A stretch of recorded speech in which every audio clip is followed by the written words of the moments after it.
One of the most controversial topics facing us today is gender-affirming care with children. And you guys have heard me talk about the Cass reports, Abigail Schreier's book, Irreversible Damage, and the WPATH files. Well, today we have the journalist with us who broke the WPATH files, Michael Schellenberger. And honestly, I believe very strongly that people on both sides of this argument have the best intentions. We all want what's best for kids. Some think of this as a life-saving therapy, and others think of it as a medical atrocity and a modern-day lobotomy. Well, Michael's here to educate us on what the WPATH files have found so you can make the decisions for yourself and your family. And I admit I have an extreme bias because I have looked into this so deeply. However, I strongly encourage you to explore all the things we talk about today. And remember, this is always a judgment-free space. Keeping it real with Jillian Michaels. Welcome to the show. Yeah, thanks for having me. Oh my God, thank you for coming. I feel like my a little pleasure. kid. I'm so excited because your work has impacted me so deeply. Oh, I'm so happy to hear that. Educated me so powerfully on so many different topics. And initially I had wanted, and we're still covering this, but Yeah. I had wanted to talk about the WPATH files that you blew wide open. And then in trying to look into that interview with you and digging in a bit to, Abigail Schreier's book, Irreversible Damage, and finding out it had been banned for a year Yeah. with Amazon and Target. And then in doing a podcast on health, wanting to interview Dr. Peter McCullough on the children's vaccine schedules and finding out he's banned from YouTube. Yes. And then wanting to get RFK on and finding out that he's also just been banned from YouTube. And I'm starting to see that even in new media, we are deciding, they're, I guess, becoming the arbiters of truth and deciding what we are and aren't allowed to hear. Yeah. And then, of course, I know your work from a million things, but you're also massively well known for the Twitter files, where you and I think it was Matt Taibbi and Barry Weiss Yes. were tapped by Elon Musk himself to expose the way that new media is being compromised. And is it by the government? I don't even fully understand, like, who gets silenced and how and why. So I thought, okay, I mean, you're a journalist, who better to ask about this and what's going on in legacy media with the biases and all of that. And then Trump gets shot. And we haven't even processed as a country, right? Yeah. And the media around it is, okay, CNN, he fell on stage. The Washington Post, Trump escorted away after loud noises at rally. NBC News, Secret Service rushes Trump off stage after popping noises. I mean, I have a list of ridiculous headlines from mainstream media, the New York Times, the Washington Post, USA Today. So I want to see if you can tell me what has happened from when I was a child and my parents would put on the news. And there was Dan Rather and Tom Brokaw and like a handful of really respectable journalists. And they would all report on the news at the very, the facts. And there was no Right. contextualizing. There was no inflammatory dialogue. There was no name calling. And then you would walk away and you would form your own opinion about the news and everybody would get along and life would go on. And we would have this, like, the peaceful transfer of power. And I also thought that the media's job was to kind of really be watchdogs on the government, right? Like, report on the corrupt things that are going on. And now it seems like they work for the government, one side or the other. So please tell me just what has happened here? And I'm not trying to like tin hat it. This is happening. It's clearly a bias and a rhetoric and a silencing. And I'm going to just leave it here at your doorstep for you to tell me what's happening. Yeah, I mean, I think it's worth remembering that before World War II, and really from the founding of this country to World War II, there was just a lot more different points of view expressed in different media. There were a lot of newspapers When you get with radio and then television, and then after World War II, it consolidates, particularly with television. And so you get that voice of God media like Walter Cronkite, or the New York Times, it says that's all the news that's fit to print. And so it really becomes much more narrow after World War II. And that lasts until 2020 or 2010. For the initial rise of the internet everybody knew would have this fragmenting effect on the media, that it would create a lot more different news sources. And there was a question around whether that would result in people being more open-minded, or people creating their own filter bubble, as they would say. Really what happens is the social media companies pretty quickly get captured by mainstream establishment folks, including people with strong ties to the intelligence community, or at least strong ties to the foreign policy community. When Elon Musk takes over Twitter, it's really the first time that you have a social media platform that becomes liberated, and it's a place. It's not perfect, and we could talk about it, but it's just become a much freer platform, and it's really the first time we've seen that with the social media platform. You saw a little bit with Facebook, but pretty quickly, Mark Zuckerberg in 2017 caves into the establishment. So I think that we're reverting back to this earlier period, which was a much more exciting, interesting period. In the early 20th century, you'd have, communist newspapers, fascist newspapers, liberal, conservative, every little anarchist. You had a lot more plurality in terms of media. And then it consolidates after World War II for a variety of reasons. And yeah, the government did play a really strong role. Sometimes we're not totally sure, but there was a period where we know that the US government actually paid journalists secretly to basically propagandize for it. We don't know how much that's happening, or how much of it is more cultural. Is it different now, or we don't know?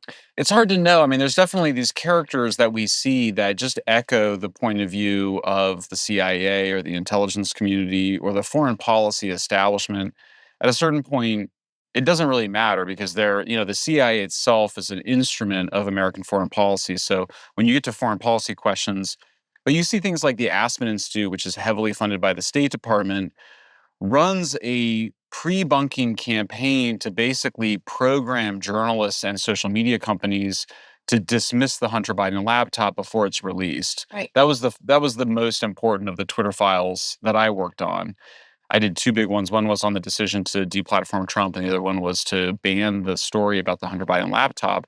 And what I discovered was that there was this effort, a conspiracy really, or at least a secret effort by the Aspen Institute to basically prepare journalists to dismiss that story before it came out in October. They were doing this in July and August of that year. So that was very much an instrument of the state. Of course, the FBI had that laptop in December of the year before, so they knew it was there. They were spying on Rudy Giuliani, who was shopping the laptop as a story to people. So a very suspicious set of events. And you see the social media companies initially were an instrument of the US government and its propaganda.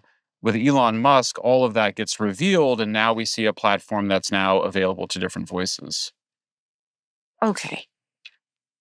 How is this being allowed, and what determines who these companies are going to shut down? So why does Trump get shut down, and that hurts Trump, and then subsequently the laptop gets shut down and that hurts Trump? Well, I'm not a Trumper. I got my own problems with Trump. I don't judge anybody who's for Trump. My wife is pro-Trump. That said, who is determining this? Just somebody's personal morality? Like, oh, I don't like him. He's bombastic and whatever the hell you want to call him. So I've decided he no longer speaks. He's a threat to democracy. But I see it though. Oh, we're going to silence Peter McCullough. We're going to silence people. I'll never forget, I was listening to an episode of Joe Rogan in March of 2020, and he had Brett Weinstein on. And Brett Weinstein was breaking down all the reasons he thought COVID came from a lab. Mm-hmm. And I thought, oh my God, now we're up here, right? I'm all the way on the left at this point in my life. And I'm thinking, this very unfortunately makes perfect sense to me. I start looking into it, makes more sense, everything checks out, and all of a sudden he's shadow banned. He becomes this weirdo fringe. Doctors that have been doing clinical trials for drug companies for 30 years are getting their abstracts pulled, Mm-hmm. their work taken off social media. Peter McCullough is silenced. RFK is made to look insane. This story that he eats dogs, things like that. Who is the arbiter of these truths? Well, this is right. This is the question that we're always asking is how much of this is organic? Is it like cancel culture in the institutions, or is there some set of shadowy figures from on This high? deep state conversation. Yeah. And the answer is it's often both at the same time. To give the Trump example is very important. So one of the questions around Trump was you get to 2015, 2016, I have a source that tells me that someone in the intelligence community, while Obama was still president in 2016, basically did a conference call with the heads of all the networks and said, we have information that Trump is compromised by Russians. Right. And so we now know I that. bought that, by the way. Oh, sure, I did too. 100%. Yeah, for sure. And so one of the questions was where was that coming from? Well, we now know a lot of it was initially coming from the Hillary Clinton campaign. But then we also we've reported on how our sources tell us that the CIA itself asked foreign allies, foreign intelligence agencies, to basically, they called it bump or reverse target Trump advisors. The most famous was Carter Page, but there were others where basically they would get the British or the Australian intelligence services to come back to the U.S. government and say, "Hey, look, we think that there may be some coordination between the Trump campaign and the Russians. Therefore, you should start a surveillance of the Trump campaign." It appears that it was mostly motivated for partisan reasons. There was also, deep state opposition to Trump, foreign policy establishment opposition to Trump. I at first thought that it was really coming from the concern that Trump would pull the U.S. out of NATO. That was the original idea. Which is something I want to talk to you about in the media, but please keep talking. Yeah, and now I'm not so sure. I mean, I think that maybe people misinterpreted it, but I mean, what Trump was doing was he was demanding that what he did was demand that the Europeans pay more into their security, pay more into NATO, but also have more of their own people serving in NATO and the military. But the hysteria around Trump, the idea was that he would pull the U.S. out of NATO and the whole Western alliance would fall apart and the whole global order would fall apart. It continues to this moment. It continues. It's a little, I think it's not as intense as it was in that early period. But you saw then right after Trump gets elected, then you saw several things happening. You saw people with very clear ties to the intelligence community coming out and saying that the Russian social media, the bots and the ads, that had some big impact. Most political scientists think it didn't have any impact, really, no measurable impact. Trump got the nomination by defeating the Republicans in the debates, and then he also defeated Hillary in the debates, and she outspent him, but he still had a stronger message, and they turned out the vote. All these things that had an impact, but not Russian social media, not Russian advertising. But they nonetheless used Trump as a way to put a lot of pressure on Mark Zuckerberg, the owner of Facebook, to engage in much more censorship that the U.S. government wanted. And they did an advertiser boycott. I mean, to his credit, he resisted for a while and even said, I'm Jewish, but I think that we should allow Holocaust denial on the Facebook platform. I remember when you were allowed to engage in hate speech all the time because I got it all the time. Yeah. I got anti-gay stuff, anti-black stuff, because, my daughter's black, like all kinds of hideous stuff. The N-word, like all kinds of stuff would come across. And I was like, I would report it and it would come back as free speech, man. On Twitter or Facebook or Facebook. Both? This was, I want to say 8-9 years ago. Yeah. Well, that's the American way is that, and the Supreme Court has always referred, is that we allow a Nazi party in the United States. We allow Mein Kampf to be sold. We allowed the Nazis to march through Skokie, Illinois, which was a neighborhood of Holocaust survivors, or a lot of Jewish folks and Holocaust survivors. That's the American way. It's not that way in a lot of other countries. In Germany, they banned the Nazi party. In Brazil, they banned the Nazi party, as I discovered. But that's how we've done it. We're very committed to free speech in the United States. Until now. Well, right. And so then that's what's so disturbing about it is that you would sort of go, well, you have the internet, and so you have this tradition that we're going to allow free speech in terms of books and magazines and newspapers. So that would extend to the internet. But this argument starts to get made after 2016 that that really the older rules should no longer apply, and that we really do need much more censorship, either by the big tech companies or encouraged by the government. And you start to see the Democrats and the left, and again, like you, I come from the left, but nonetheless, that's who was demanding more censorship. And then they did a huge number of things. I mean, they started new organizations, they put pressure on the advertisers, the pressure, and it was just building from 2017. Mark Zuckerberg caves.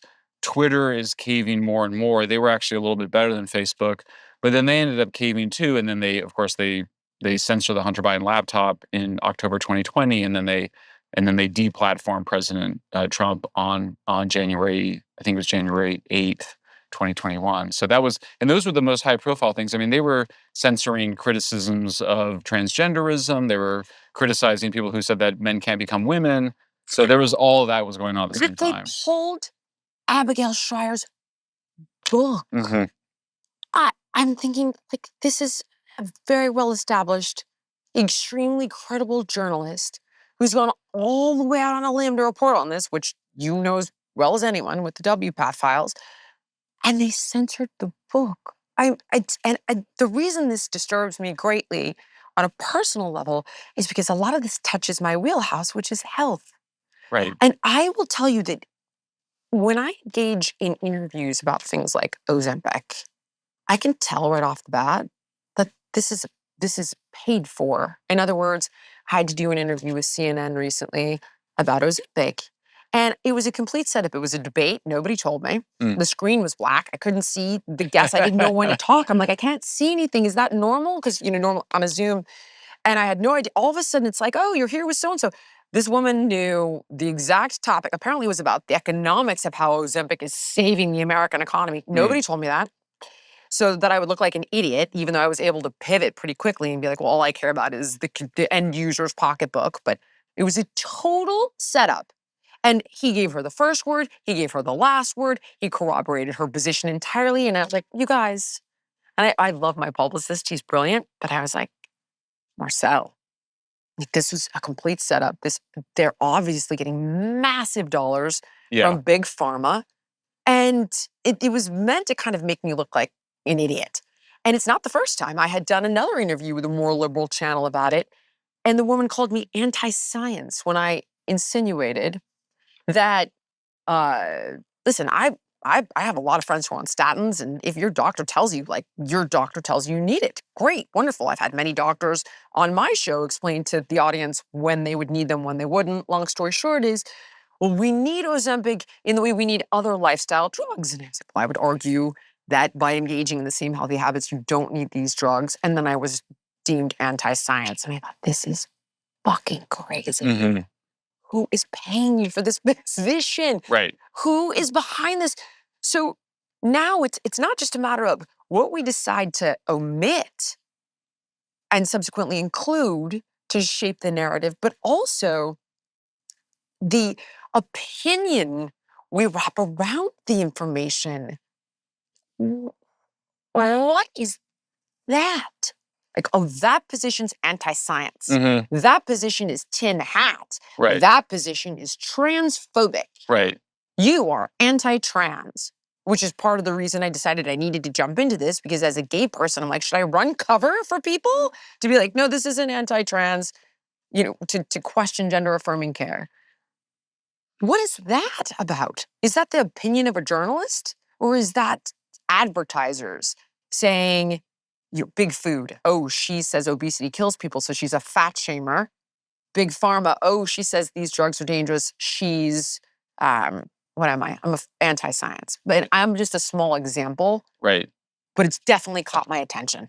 Well, for sure. I mean, there's so much in what you said. I mean, I think there's obviously a big part of it is that this huge influence of the pharmaceutical industry on journalism. And so you saw it with COVID very dramatically. The taxpayers are putting all this money into Pfizer and Moderna vaccines, and then they're spending tons of money on advertising on CNN and everybody else. And then those reporters, look, the idea is that there's supposed to be some firewall between journalists and advertising, but they're all affected by it. At one point, we did something about, we had the files from Facebook come out too. And we discovered this instance where the White House was pressuring Facebook to censor true stories of vaccine side effects, like actual like moms being like, my kid got sick from the vaccine, and the White House was demanding that Facebook censor that, and Facebook, their own social scientists said, our research shows that if you censor people talking about vaccines, it actually makes them more hesitant because they think, if it's fine, why are you censoring it? Right. So they told the White House that, and the White House was like, "Well, censor it anyway. We don't care if it's counterproductive." And it turned out that they had been under pressure from Oliver Darcy at CNN, who was asking them, demanding from the White House, "Why aren't you demanding more censorship of Facebook?" So in some ways, we were like, "Wow," because we had just been arguing that the media is so powerful. There's a way in which they really run the country, or at least they run the Democratic Party. Yeah. The other issue is the abuse of science. I mean, the most famous thing in philosophy about science is that you can't derive an ought from an is. That's the idea from Hume. And the idea is that science tells you what is. It tells you that we're in this room and there's this table and it's made of these things, whatever. It doesn't tell you what you should do about it. In fact, it will tell you what we know about the vaccine, but whether or not you should take it is not a scientific question. It's a personal, ethical, moral choice. Right. You want to have good information, but the idea that when somebody says something like, your personal choice or any choice is anti-science, they're abusing science, because science is not a religion. It doesn't tell us how to behave. It just tells us how reality is, or it does its best at doing that. So yeah, we saw all of these. And in some ways, I think also the other dynamic that's been going on is that politics is really about, friends and enemies. It's about the distinction between my team and your team. Right. Journalism traditionally is not supposed to be that. Journalism is supposed to be about, actually representing both sides. But it's become, in this process, I think, of the traditional media being challenged by internet and new media, podcasts and Substack and newsletters. They've responded by becoming more partisan and more our team, your team. So the traditional media have become less like Walter Cronkite and more like cheerleaders for a particular team. Whereas you see people like Joe Rogan or yourself or others who want to get different views. And so I think it's really positive in this sense, which is that it's not the voice of God. It's more like a host of a conversation. And so I think that's where all of this has been evolved to in a really positive way. But we're seeing the dying older media, really the declining older media, that their attempt to stay relevant has made them even more dogmatic and intolerant. I think they're going to incite a civil war. I am deeply concerned. And the reason I say that, and I know this sounds completely unhinged, but hear me out on this. When you tell everybody that all the problems in their lives are the libtards or the MAGAs, it reminds me of what Jews talk about in Nazi Germany, where they were blamed for everything. Right. And then they were dehumanized. Yes. And then who gives a fuck what happens to them? More to the point, like Trump deserved it. I wish he got hit. I used to listen to this kid, Destiny, to show you're familiar with it. He's like a Ben Shapiro of the left, right? And I really try to balance the ingestion of media that I take in and try to be mindful of my own bias so that I don't fall victim of this. And I'm watching this kid on Piers, and I've heard him in a million debates, and he's made good points, and he's brought me back to the center when I needed to be brought back to the center numerous times. And this time he's like, I have no sympathy for the firefighter. This is what you get for being MAGA. And I just thought, like, this is some So crazy. dark, evil shit going on here. I mean, it's super crazy. On the other hand, when they've been saying that Trump is Hitler, right? I mean, ever since we were kids, we've been growing up with this. It was even a Stephen King book. I can't remember which one it is. Where there's the Dead Zone by Stephen King. That there's this sort of idea that if you go back in time, you have a time machine, you could kill Hitler. That if only someone had killed Hitler, then you would have prevented the Holocaust. And so there's a sort of fantasy that's been created among a lot of people, a lot of young people, and I think it's obviously still happening, that if you have a chance to kill Hitler, then that's the moral thing you should do. And Trump is Hitler. So, Yes. I mean, that's a problem. I mean, literally the New Republic had their cover story was a picture of Trump to look like Hitler. So I mean, in some ways, Destiny is the rare person that actually sort of followed through on his logic, because if you declare someone to be Hitler, then the next obvious implication is that they should be killed. So, in speaking of the dehumanization, it's amazing what's occurred. I mean, I think that it's shown that obviously we've seen in a lot of things where, like certainly on climate change, where you say the world is coming to an end. Well, if you really believed the world was coming to an end, you wouldn't be doing what you're doing now. You'd totally change your life. Right. And similarly, if you thought that Trump really was Hitler, then you would advocate killing him. Right. So people didn't really believe that. Obviously, some people did. I have talked to few people in my life off the ledge. Like, you realize, listen to Yeah, me. how crazy that I is. did not. January 6th was bunker shorts, in my personal opinion. Okay, not a politician. And again, I don't want to alienate anybody watching. I want anybody from any political party to always watch and know that I don't judge, right? Because I want them to learn from people like you, just the way I want to learn from people like you. And I think alienating people is the wrong way forward, obviously. But it is insane how much very intelligent people in my life believe this. And I'm like, you realize, like, we weren't in a war when he was president, right? Just to be clear, I think he was the only one that didn't get us into a conflict for I don't know how many decades. And in fact, under Biden, we're in a really bad situation with Russia, as far as I can tell. And we've driven him to North Korea and China. I think that was worst case scenario, and we've done it. And then now we've got a bad situation in the Middle East that we're not tamping down on. Like, why are we not demanding Hamas give us the people back fucking now? Instead, we're like, I don't understand geopolitics, but that doesn't seem like it's going well. Right. And you got all this stuff. Afghanistan was a shit show, and yet it's still I'm like, I think if anything, I actually think that was better under him. Nope. Yeah. Hitler. And they're buying it, Michael. It's almost like a kind of, they are buying it. They sort of people will want to show how strongly they feel, and then they'll exaggerate in this really crazy over the top way, and then they go viral, they're rewarded for it. Oh. And then they'll find ways to justify it, but there was never anything to it. So that's a lot of I do think that I will say I think things are going to moderate. You do? Yeah, I really do, because I think that first of all, I think the assassination Where's the evidence attempt of that? I'm not seeing it. I have seen the media tamp it up. I have seen, as the RNC has gone on, the Democrats.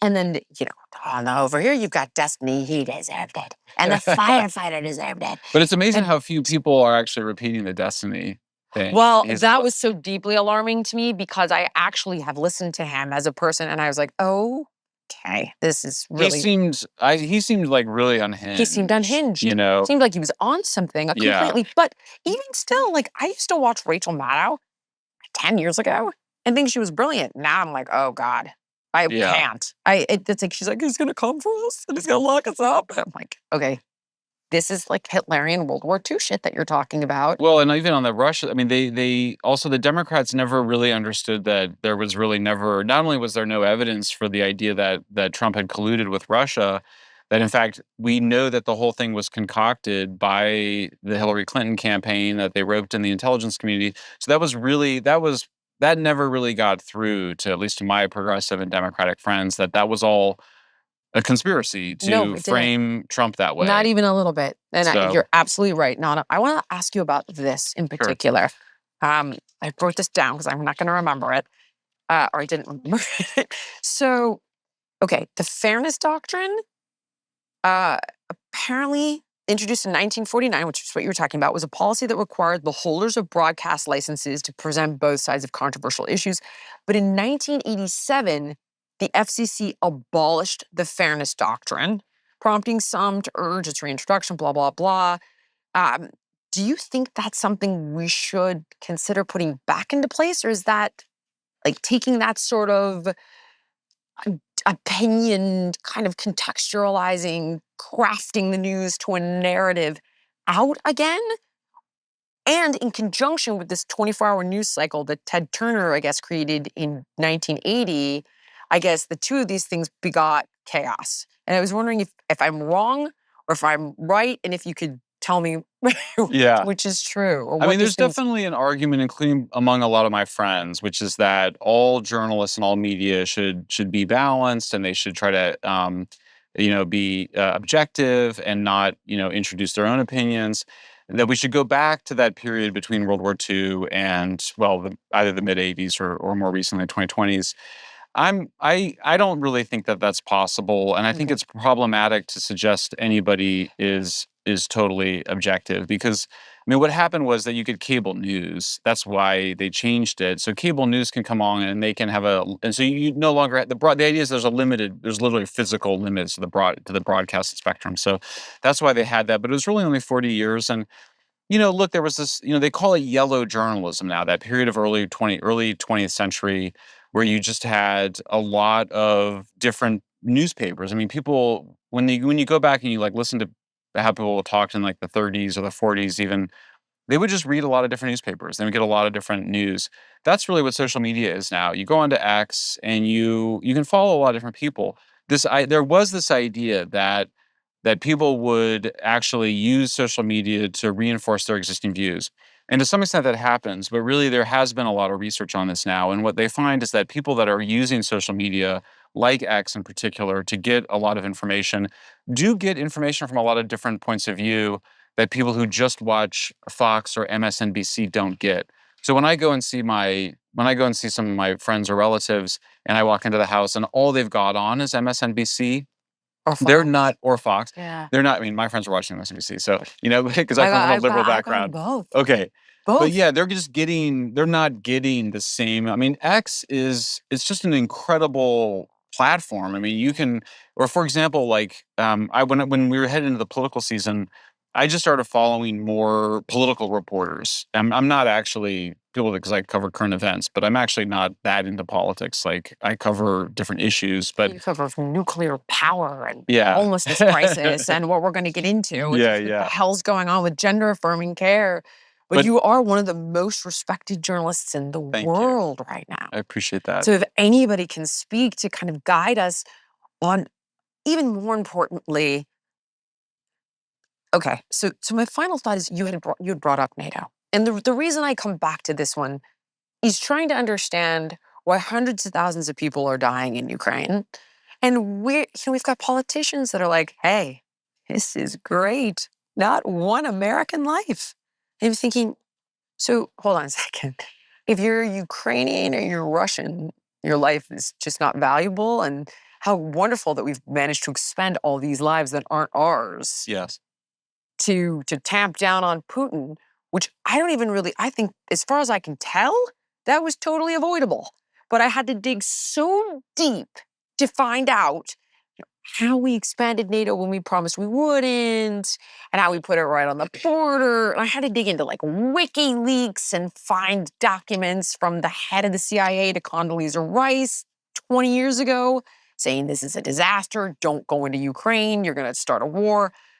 That's not on the news. Right. So, and my mom or my wife have totally different opinions on the situation, but none of them actually know what happened. I even talked to Janice, my producer. I'm like, do you know that? Yeah. So my point is, how does everybody get these facts? And this is where I thought you could talk a little bit about what you're doing, because you don't have an agenda, and a handful of you don't. And the Barry Weisses, the Matt Taibbis, yourself. There's a handful of people that have broken out and grown this insane backbone and fought back. Where do we find you? What does this look like? Like, please educate people on how to kind of come out of this cacophony of madness, or at least get the facts, and then they can go back into it, steel-manned, if you will.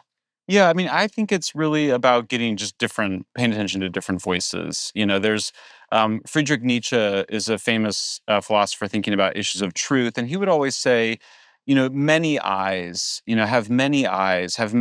see things from many different points of view. So give up the idea that you're going to find somebody who, is the voice of God, or somebody that has this omniscient view. Walter Cronkite never had that, right? They were, the Vietnam War and the problems with it really snuck up on the media, really took the Pentagon Papers, the leak of the Pentagon Papers in the late 60s for the media to go, wow, we've been covering this as propaganda and we really should have been more investigative.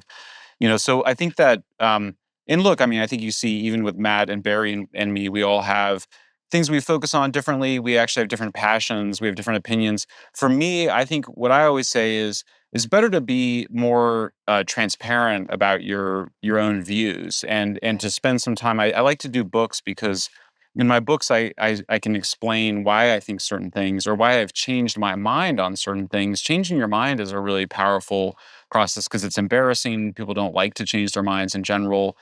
I was mentioning there's a lot of research that shows that people that are getting information from social media they know a lot more and they have a lot of different points of view than people that just get their news from one outlet. The other thing that we find is that been this idea that people are really gullible and that like if there's fake news, then they'll just fall for it. The research actually shows quite the opposite, that people are more Really? stubborn. Yeah, people are actually, if anything, people err on the encouraging. side of not changing their mind when new facts arrive, and being really like I was mentioning before, the classic one is that there's just a lot of Democrats that think that Trump still had some suspicious Yeah, relationship with Russia. absolutely. So it's actually the real issue is that we're actually not open-minded enough. But I think, yeah, that older era, that Walter Cronkite era where we trusted, a small group of people, or I think that's all gone. And, Oh, God, okay. I was you thinking you were know, going to say, like, let me anoint these people.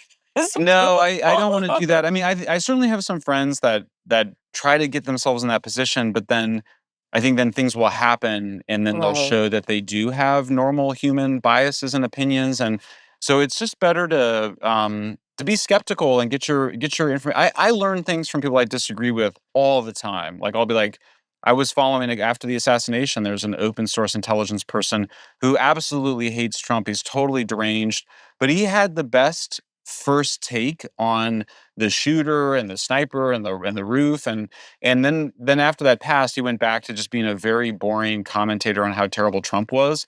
But it was like, for me, it's like he was great on the rooftop analysis, but everything else he's boring, and I ended up stopping following him. So I just think I also like I also would say, in terms of good information practice, follow new people pretty regularly. You should be regularly changing who you're following. And I even mute people that are just really boring. After a while, they say the same thing.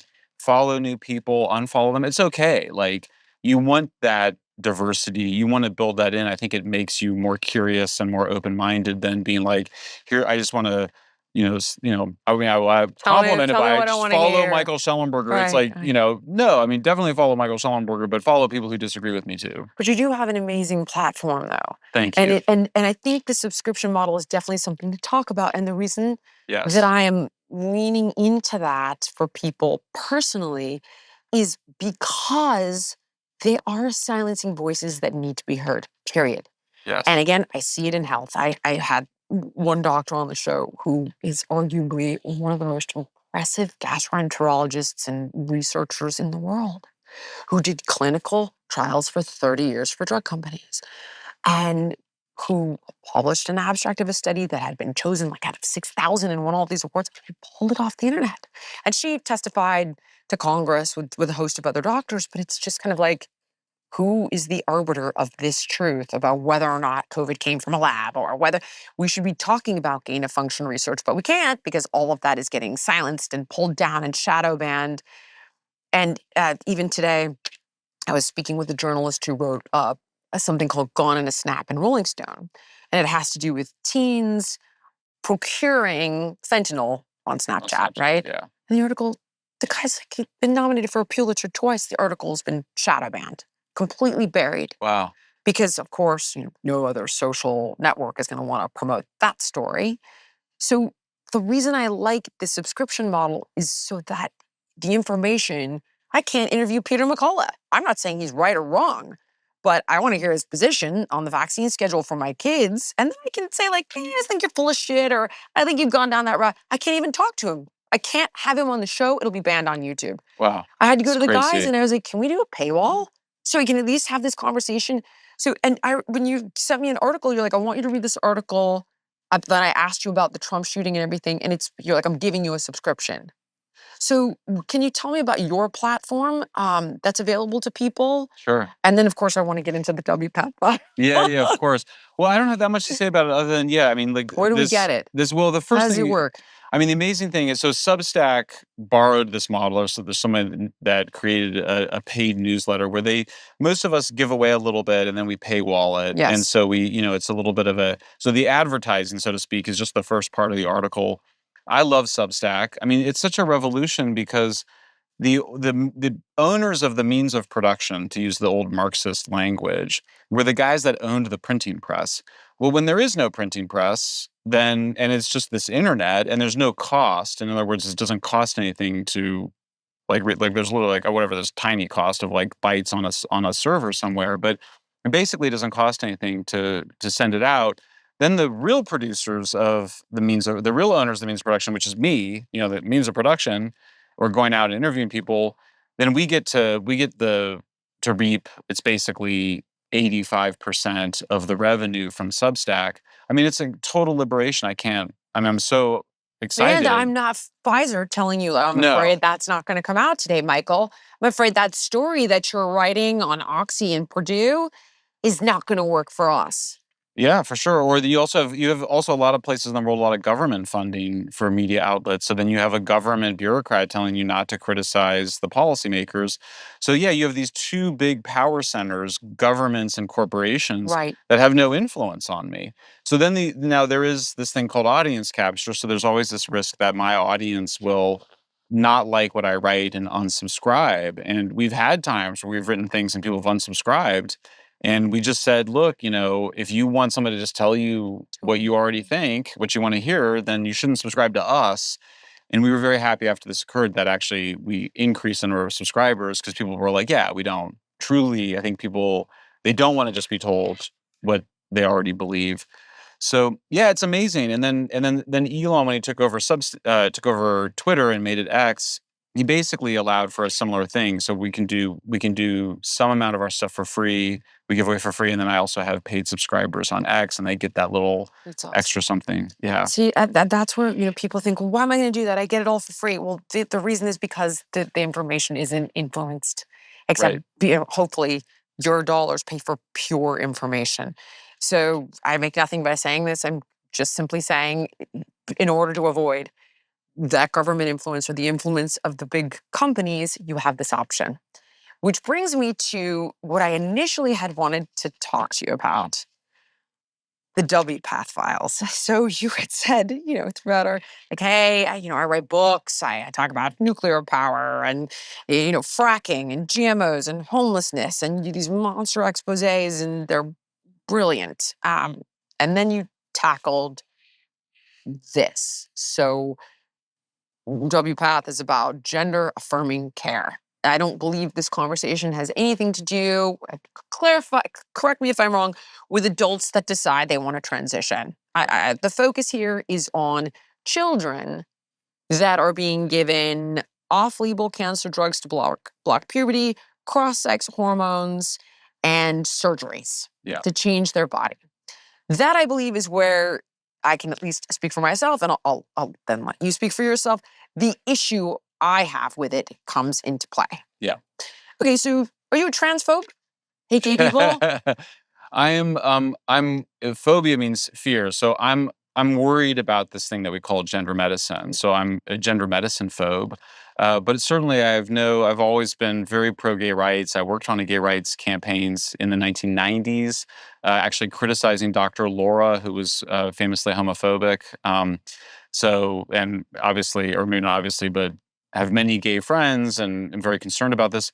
I'm concerned in part because I think there's a lot of gay kids that are being told that they were born into the wrong bodies, which I think is wrong. I don't think anybody's born into the wrong bodies. I think it's very dehumanizing to suggest that there's something wrong with people's bodies in general. I mean, that's how you get eating disorders. That's how you create anxiety. I think people are perfect the way they're born, and we should affirm that. I think that we see a lot of young people with anxiety disorders, a lot of kids on the autism spectrum, and a lot of kids that are gay who are persuaded that they would feel better if they changed their gender and that they can do that through drugs and surgeries.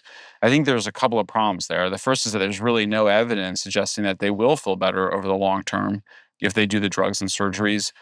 We also know that we don't allow permanent physical changes, we don't think that's possible to give your informed consent. So everybody knows the Hippocratic Oath, which is do no harm. But there's another really important one, which is that you have to consent to medical procedures, or your parents have to, and it has to be informed. Minors are not capable, children and adolescents are not capable of deciding that they don't want to have kids, that they're not capable of deciding that they wish to be sterilized for life or potentially lose significant sexual function. Because, sure, a lot of people don't have kids, but I don't think people understand that these kids that are doing the drugs and the surgeries, it's either significantly reduced or a full loss of sexual function. So there's just a lot about the so-called, gender affirming care that isn't what people said it was. And I think the WPATH files, which were the internal discussion board files of this main gender medicine organization, they revealed that the people that prescribing the drugs, doing the surgeries, that they knew and know that the kids and the parents don't understand that there's this, you know, consequence of lifelong sterility or loss of sexual function. They were also describing situations of homeless people that were in psychotic states wanting to have genital surgeries, describing children as young as 13, 14 that want to go on puberty blockers or take cross-sex hormones, not understanding what that is. So there's a lot to unpack there, but basically, and I should say that was a set of files that had been taken to other journalists, and those journalists had decided not to do the story. We got them. We tried to do 3 different stories out of it. It was too much. We ended up doing a full report. It took us almost a year that did had the files, but then also had a 70-page introduction that went through the best available science. That report has now been really, validated by the British government, which had a pediatrician come out with a report. And they've now, the CAS review, and they've now banned puberty blockers nationwide. And the conservative government did that, but the new Labour Party government, which is their left-wing government, they came in and affirmed that they were going to maintain the complete ban on puberty blockers. So I want to back this all the way up Yeah. with when, just for myself personally, I started to kind of hear about this because I never would have thought this was possible, ever. And my running thing, because of course this has become a political football, like everything else, in particular with health. I haven't changed my positions. Actually, the world is just moving like this around, or rather more just like this. And I believe I remember it was the first time I had heard about it was with Abigail Schreier's book, Irreversible Damage. Yep. And the subtitle, The Transgender Craze Seducing Our Daughters. And this is in 2020.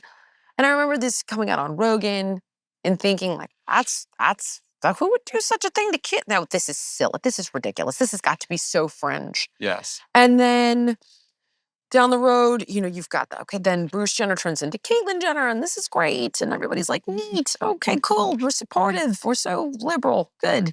And then J.K. Rowling starts getting bashed, and all of this is happening. And now I see this episode. Someone sends me an episode of Tucker Carlson. And at first I was like, oh my God, Tucker's so far right. And I was like, I can't take this come on now. And I end up watching it, and it's with this gentleman, this guy, Chris Moritz, I believe, who starts talking about Trans Inc. and all of the money Big Pharma is making on these drugs. And it's a almost $1 trillion business, I think, across the board. And I'm like, okay, wait, what is happening here? This is insane. Is this really going on? Cut to the beginning of this year. You guys released WPATH and the CAS report, or CAS review comes out. Yep. So to clarify, for everybody who doesn't know, the CAS review took 4 years. One of the greatest pediatricians in the United Kingdom was, correct me please if I'm off base here, was tapped by their National Health Services to do a systemic review of every single study on gender-affirming care, 388 pages, 4 years, one of the top most respected politicians. And after all of that work, she comes out and she basically says this is deeply flawed, right? And she gives a list of reasons that are extensive. Poor quality research. The review found evidence from medicalized treatment of adolescent gender distress was, quote, inadequate and poor. Lack of definitive proof. The review found no definitive proof that gender-affirming care resolves or alleviates gender dysphoria in children or teenagers. Over-medicalization. The review found that there's been a over-medicalization of gender-questioning young patients in recent years, with 27% of patients who had 2 or more appointments referred to endocrinology for a medical transition. Diagnostic overshadowing, everything you're saying. Could they have been autistic? Could they have been under distress in other ways? None of that was addressed or cared for. Affirmation, I mean, the list goes on top of what alarms me the most. And it really is such a ridiculous list. We'd be here all day. The fact that these children, they have lasting health effects of this. Of course they do. Their teeth are cracking. Their bones are snapping. Their brain's not developing properly. You're interrupting puberty. Their brain is like, this is the most alarming. If you want to get older and you want to make these transitions to your body, by all means, it's your body. Right. But when the brain is developing, and they're telling us that it's reversible. Oh no, don't worry. This is nothing. This is totally reversible. Cut to all these countries pulled back, as you mentioned. UK pulls back, Finland pulls back, Sweden pulls back, right? All these countries are like, uh-oh. The evidence seems to be overwhelming that maybe we should chill out on this for a while with kids and really take a look at the data. But in the US, we doubled fucking down. And the way we did it was the WPATH. Right. So every single critique that you read against the CAS review is because the world's authority, the WPATH, has just shot holes with all of their evidence on how she's wrong. And then you come out with the WPATH files. And so what exactly is the WPATH, by the way? Let's dig into even their name. What the hell is this organization?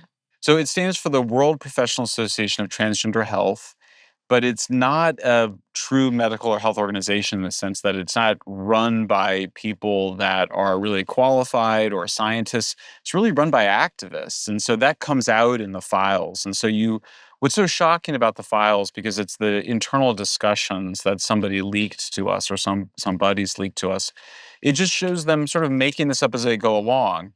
The story, the official story that WPATH tells is they say we're science-based and evidence-based, and we're the authority. We're making recommendations on how to deal with gender dysphoria. All the main hospitals cite them, though. Yeah. I mean, like, I don't want to talk out of turn, but it's like the Johns Hopkins of the world. It's the Mayo Clinics. It's the Cedars-Sinai's. It's the ultimate shiny white tower. It is the ultimate institution of trust. Well, that's the most shocking part of it, is that people would rely on this group, that nobody went to dig into it and was like, what is this based on? And I mean, the CAS review is amazing, but the truth is you didn't really need it. I mean, to look at the data and go, what do we actually know about what happens to people long term? I mean, one of the things, for example, is that someone would, you get somebody who they're in their like 20s or 30s and they start to want to have kids, and they go back to their doctors and the doctor's like, you can't have kids because you did the drugs and surgeries. And it's devastating because they didn't know when they were adolescents that they would want to have kids. I mean, to be fair, a lot of us didn't know that we wanted to have kids when we were adolescents. Self-included. Yeah. I didn't want kids. And we know that, of course, that the brain is developing. There's these developmental windows, and I mean, boys, including myself. I mean, we really I was like still becoming mature in my 20s, 30s. So yeah, I mean, it was just as bad as it looked, and it is we're at a very interesting moment more broadly. We just got done talking about how the media institutions have lost a lot of credibility because they sold us a lot of things that were false. The Russia collusion hoax, the COVID lab leak, the fact that the vaccines didn't stop infection or transmission. These were all things that they said wouldn't be the case. Well, now here you are with the medical institutions that turned out that they were relying on, it's called the chain of trust. So the idea is that the doctor is going in and is able to, work with his patients or her patients and know that it's all based on evidence. But if it's actually based on a kind of game of telephone, or worse, when you get into it, you would start to see one of the dynamics internally in the discussions is that somebody would come and they'd say, I've got this patient, they also have autism, or they also seem to be psychotic sometimes. And then you would see these more activist types in the conversations being like, why are you gatekeeping? Like, why are you putting obstacles in the way of giving them drugs and surgery? Well, because we're trying to protect people from medical mistreatment. I mean, there's not like it's bizarre. So it had a cultish quality to it where people started treating drugs and surgeries as though they were magical. I mean, it's weird because like you can't change your sex. Like that's not controversial. It shouldn't be controversial that you can't change your sex. Like you can remove your breasts, you can change your genitals, but that doesn't change your sex. Like your sex is like it's in your whole body, it's in your brains, it's in your DNA. So it's not like somehow people You know, the ACLU calls that a myth, right? it's Literally, amazing. it's on their website. And then Twitter censored it. I mean, there was a feminist activist named Megan Murphy who responded to a senior executive at Twitter and said, "But men aren't women, though," and she was censored for that. So it's very. I just posted something on this on TikTok. As I've only done like 4 videos. I just started doing TikTok, and I posted one on gender, and they censored it. Jennifer Say was just kicked off of. She started a new company that affirms the reality of sex, and she was, I believe, completely deplatformed from TikTok. So it's amazing and scary that you'd be in a situation where a pseudoscientific idea that you can change your sex is now not just sort of being promoted, but actually the basis of censorship. Okay, I want to say, let's just say it's not scientifically possible. Great. But I feel better this way. Mm-hmm. I would say Godspeed. Sure. Okay, so then why not then? Well, then why not? What's the downside? For me, I would say children, adolescents, and vulnerable adults. By vulnerable adults, I mean people with schizophrenia or some psychiatric or mental illness, that they're not in a position to give informed consent. And so what we want to do is make sure that people are not, we protect vulnerable people. This was a woke idea, by the way. It's like I the know. left says that they're interested in protecting vulnerable populations. I know. Well, and I just got back from Skid Row. I'm here in Los Angeles, and like these are all vulnerable populations, people with psychiatric disorders, mental illnesses, young people. And, and I look at these two things and I go, progressives say they're for protecting vulnerable populations, but when it comes to both illicit drugs and hard drugs, there's been this very liberal attitude. And then you get to this so-called gender affirming care. And similarly, there's just this really strong affirmation that there should be medicalization. Like you were saying, I mean, like, I don't think anybody cares if men want to wear dresses or if they want to, do surgical cosmetic surgery. I think if you're sound mind and you're making those decisions, that's just a question of personal freedom. And some people are like, it's life-saving. Yeah. I would say amazing. Yeah. But what is alarming to me is twofold. So the first question is, why is this growing at an exponential pace? Like, what's the narrative? What's the rhetoric? Who's putting the propaganda out in the world? And I was wondering if you have thoughts on these two things, or if once again, I'm kind of going down a rabbit hole. The Human Rights Campaign, right, which is another activist group for LGBTQ plus rights. And I remember giving them money when we were fighting for, the right to, I think it was Prop 8 in California, and gays Right. could marry. And I was at their friggin' annual gala writing checks for, God's work and equal rights. And now they've got this like health equality index score where they go around and they give these scores to institutions based on how they treat, the gender affirming care issue. And if you push back on gender affirming care, you get a low HEI score, and that's very bad. Mhm. And if you look at the very bottom of who supports this, it's Pfizer. Yeah. And Okay. Gilead and other big drug companies. Bingo. Yeah. Exactly. Then you've got this guy, Chris Moritz, outlining this monster industry, and it has a compound annual growth rate of 10%. It is literally billions upon billions. It's like just one drug, I think, was almost $1 billion. AbbVie's Lupron Mhm. was almost $1 billion. The puberty blocker. Yes. Yeah. And these kids are patients for life, as Callie means Yeah. we'll talk about. It's very lucrative. You're on these drugs for the rest of your life. These surgeries go on forever, which you kind of talk about. And I wanted to ask you if you could get into that in just a moment. So I'm seeing the corporate incentive, the financial incentive to move this down the road. I'm seeing the societal pressures on our medical industry of like, oh, well, we don't, no, that's transphobic. Don't want to get a bad score. That would be so terrible that you're not going to get funding and you're not going to get X, you're not going to get Y, you're not going to get Z. So everybody's under the pressure. And then you've got the parents that are told, if you don't allow this, your kid will Oh, kill themselves. right. So, because I am of the opinion, and I mean this in the truest sense of the word, that there are good people on both sides and that everybody wants what's best for the kids. Some people think it's life-saving medicine. Other people, like myself, are saying, I think you've misinterpreted this. This is bad. Look at the CAS review. Look at the WPATH files. Yeah. Let's support these kids, give them all the help we need that the real experts are suggesting they should get. And if they're older and they choose this and their body's developed and they can really comprehend the decisions, they can make them. Right. Do you think my suspicions of these nefarious intentions are wrong or right? No, I don't think there's any kind of malevolent, I don't think there's anybody that's just, I don't even think the companies are like, we're going to go out there and just, hurt kids to Don't. make Then money. why would the WPATH knowingly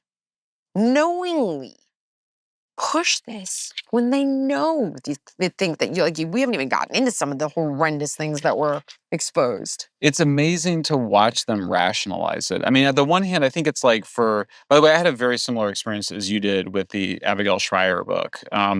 Because I was just like, I'm pro-gay, I'm pro-gay marriage, I'm pro-same-sex marriage. Therefore, I'm pro-trans because trans is a kind of gay. That was my idea. Right. And I think that's how most progressives thought of it.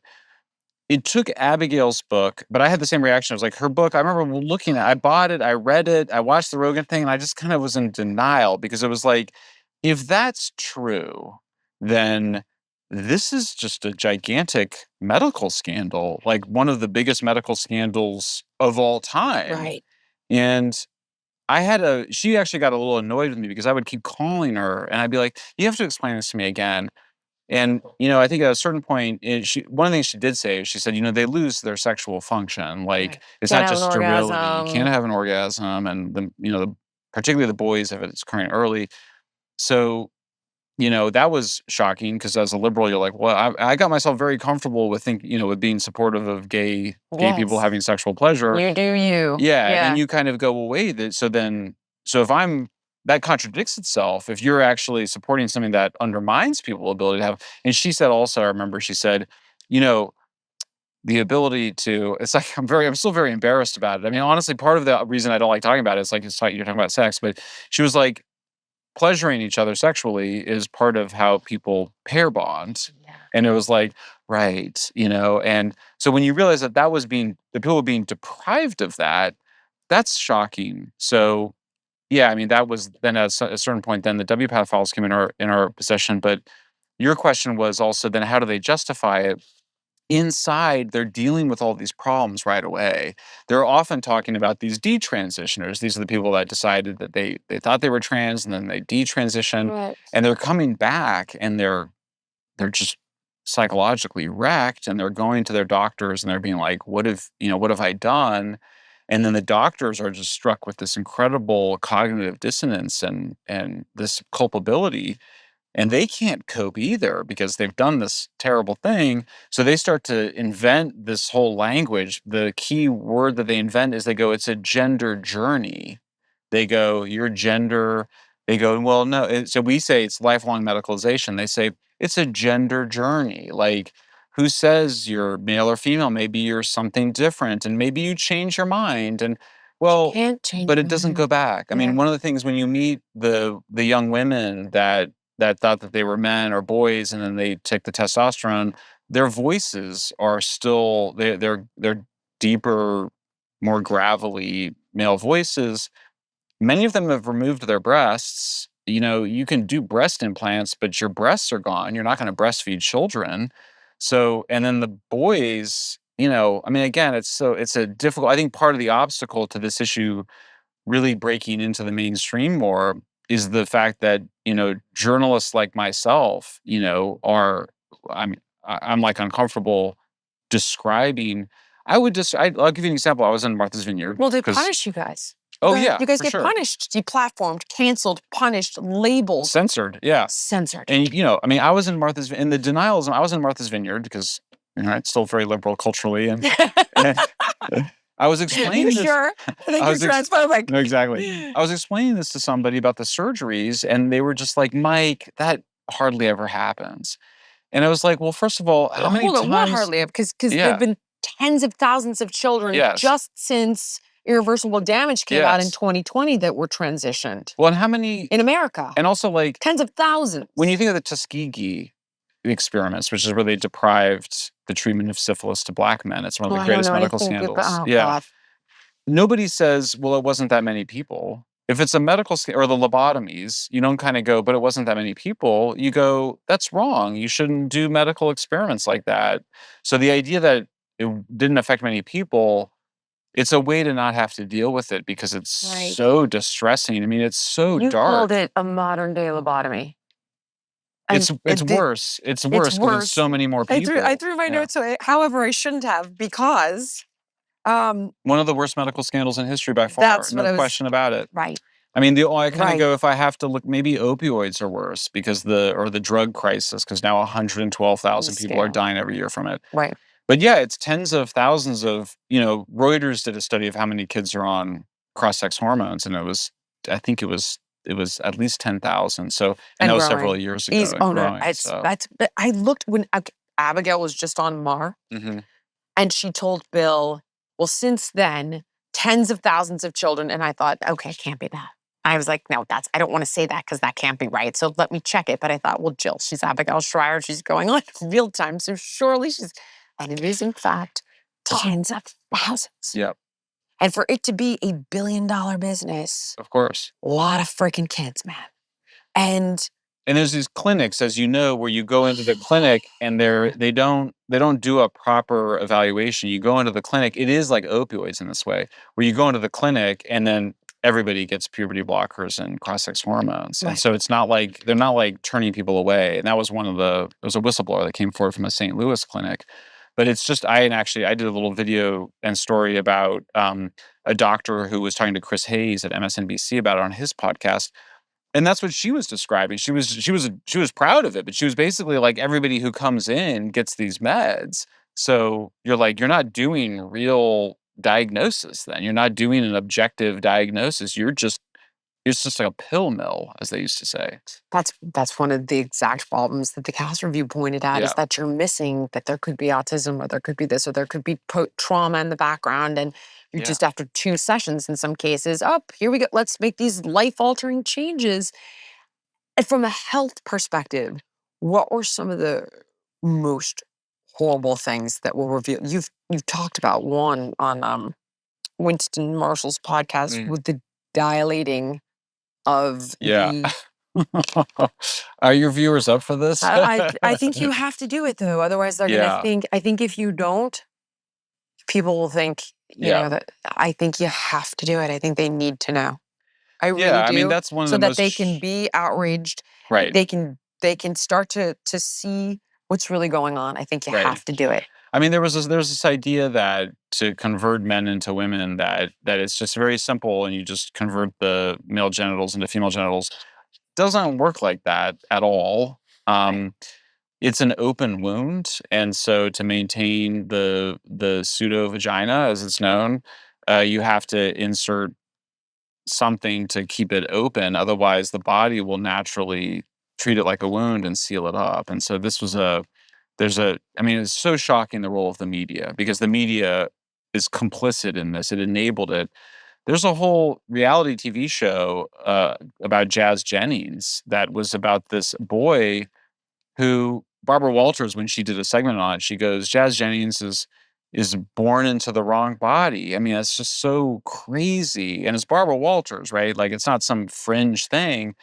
And you see these little pictures of Jazz Jennings, like as a child in a dress, and you kind of go, like, I think you and I would go, that's a little gay boy. Like, that boy's going to grow up and be gay. Fine. I would even go all the way though. Hear me Or out on this. maybe, you Hear know, me out. Hear me out on this. I would even say to you, because I've really tried to kind of understand it. And there are times when I'm definitely like, and it's my sort of running joke where I'm like, how did I end up at 5'3" and this little yappy chihuahua? Like I should have been like in my mind, I'm like 6'4". I'm Keanu Reeves, or I'm some fucking monster athlete, Tay Diggs or something. Like, how did this happen? This does not match my towering personality, this tiny little body. And my wife is 5'9", which pisses me off because she's taller than me, and I definitely feel that I should be the taller one in the relationship. I definitely don't feel like I should be 5'3", this tiny little mouse. That does not feel like. And people meet me, and the first thing they say to me is like, "I thought that was you, but you're way smaller than I thought you'd be," which pisses me off. And so I kind of understand that if I could go up to God, I'd be like, do you mind, you see this Keanu model? Like, I would like that. That was great for me. But I would never embark on this journey because I personally don't feel that I could ever actually achieve that in any sort of realistic sense. And all of the things, the prices I would have to pay physically to do so, right? That we're talking about. So I could even go there. I could go all the way there, right up until I've got an open wound that I have to dilate for 2 hours a day. So you were saying Jazz Jennings, Barbara Walters, wrong body. Fair enough. I think that, but your point too, like, I think that even, I mean, you're obviously, gorgeous and an incredible athlete and an incredible fitness guru. But I think we're all, at some point, most of us, unless you're like a supermodel, are unsatisfied with our bodies in some way or another. I mean, I wish I were like bigger and stronger and like whatever. It's just, I think that you have to talk back to those voices. I mean, one of the tragedies is that you see girls that go through puberty early become objects of sexual attention of older men. My And daughter was they're, very young, 11. yeah. Nightmare for me. And suddenly, like, the men are like, just like millions of years of evolution, men, if they, are not disciplined in their staring, and many men aren't, or worse. And that's very uncomfortable for the girls, for many of the girls. And so you could see there's that discomfort in the body. Again, like if you're Gen X and you're in the 80s and 90s, that often would manifest as an eating disorder or some other anxiety disorder. Instead, you've got all these influencers online telling girls, well, that might mean that you're a boy, maybe you're a boy. And if you were a boy, then you would have none of these problems. You'd be more powerful and you'd feel better. So they got sold this total fantasy reality when really we should have just been like, hey, you know what? Puberty, it's awkward and uncomfortable and everybody goes through it. And, it can suck sometimes. I mean, I think there's also the whole coddling culture and the ways that we've gotten parenting so wrong. But the parents just need to be like, yeah, like with my kids, I was like, I hated high school too. I did. Like I didn't love high school. And when I tell you your kid's going to commit suicide, well, that's the narrative. Doesn't the data not support that? I was under the impression it supports the opposite. Yeah. That there's more suicide in kids that have in fact been transitioned. My understanding is if you really look at the data, it's not enough data to make a generalization either way. But there's definitely higher rates of suicidal ideation among kids that also identify as trans. But the idea that you take the drugs and the surgeries and then somehow your risk of suicide goes down, that's definitely false. And that's been debunked. But it's also just so, it's such blackmail. It's obviously psychological blackmail. Right. I interviewed two very progressive parents from Manhattan, just typical upper middle class Manhattan family. Their daughter became convinced from being online, and she was on the autism spectrum, and she became convinced that she was trans. And the mom was very affirming, they were very like, I'm pro LGBT. The dad had some doubts, and this is a very typical story. And finally, the mom was like, well, why don't you go? And she said, they say that she'll commit suicide if we don't do this. And finally, the dad just did his homework. I mean, he was, to be fair, these are pretty educated elites, but he went online and did the research and wrote a memo for the mom. And the mom was like, shit. And he debunked the suicide thing was part of it. And he was like, there's no science for that. Debunked it. And they finally just put the foot down with the daughter. And they were like, we're not doing this. And there was some resistance for a little while, but actually she ended up moving on and saved her.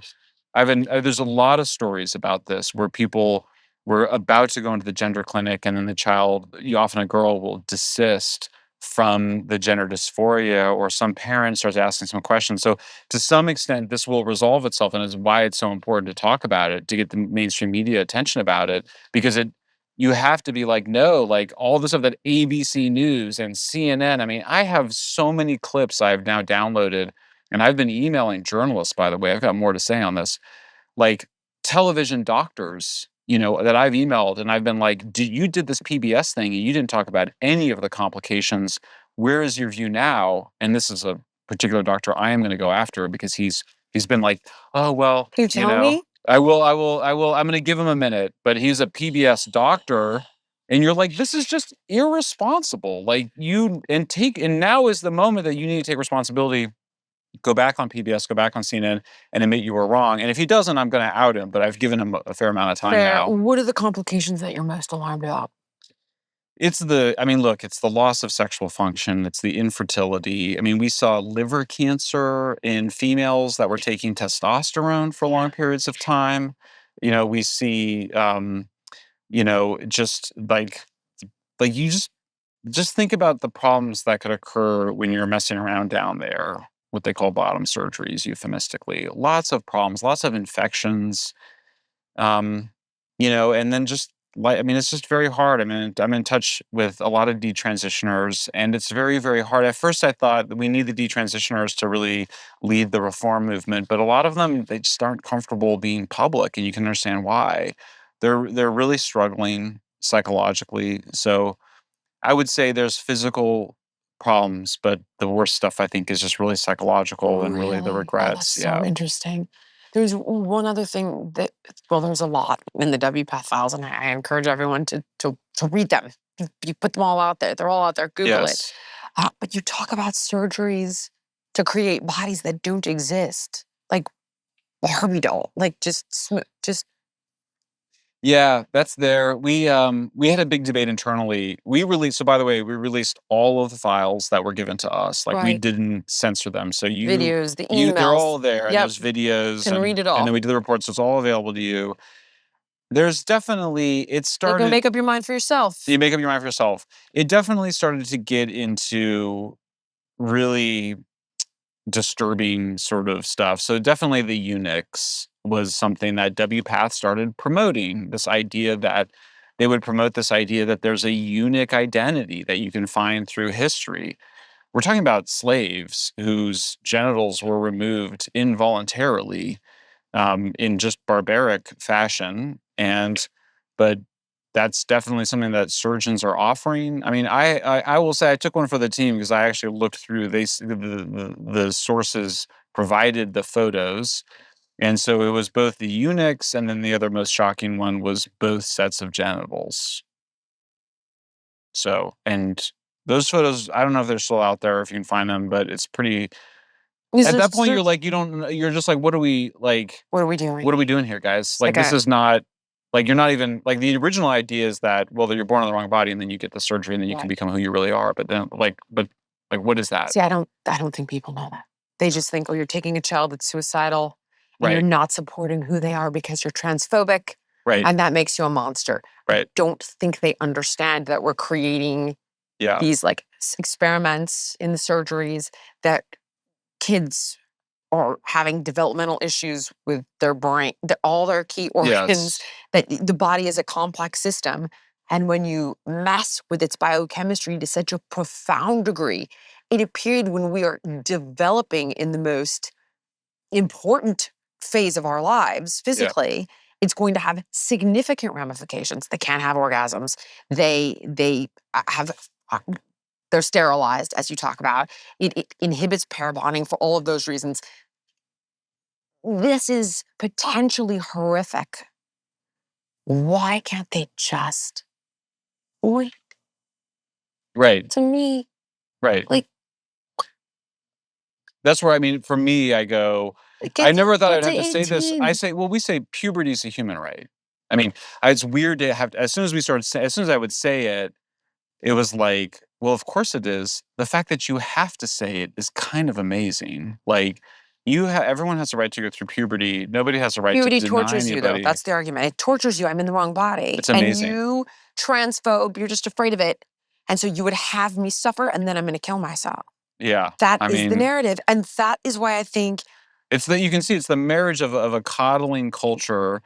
It reminds me a little bit of the opioid epidemic, because when I went to the Netherlands, so the opioid epidemic was only here, like in the United States, a little bit in Really? Canada, but oh my God, I not had in Europe. no idea. Yeah, and you go to the Netherlands and you're like, how come you didn't have an opioid epidemic?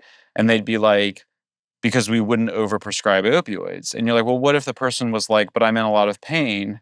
Then they would say, well, some amount of pain is you need to have. In other words, like, you had back surgery or whatever it was, you have a bad knee or whatever, take some Advil. And then if you're like, well, I want the opioids, it's like, no, because like the risk of addiction is too high. So you have it's this particularly American, I should have whatever I want. I should not have to have any pain Yeah. or sadness or discomfort or anxiety.